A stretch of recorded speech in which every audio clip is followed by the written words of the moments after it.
Hello guys, this is Jolaps. Meron dito nag-comment sa last video ko. Sabi niya, to every applicant who is reading this kind personnel helped me a lot in my application process. Thank you, Ma'am Jolaps. So, share ko lang itong jail officer na to. Nung applicant pa lang siya, na-mention ko siya before sa isang content ko, pero hindi ko siya pinangalanan. Kasi sa region nila, konti lang yung quota ng jail officer. Tapos, doon siya nag-apply sa region na marami ang quota for applicants. Mas madalas talaga siya mag-message sa akin ng direct message dito sa TikTok.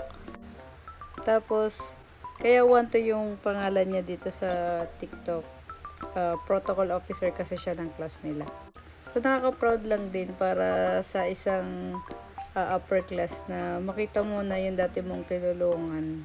Nag-excel siya sa class nila.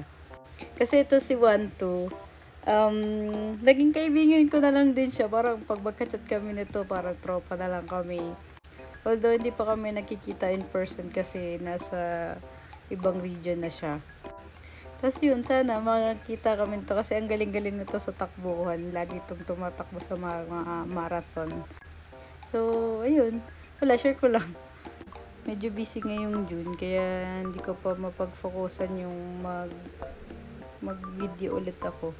Pero, in the next few months, siguro, magko-content na ulit ako.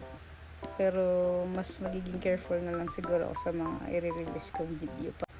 So, ayun lang. See you 1-2 sa Sports Fest. Sana magkita tayo para magkaroon na tayo ng picture together.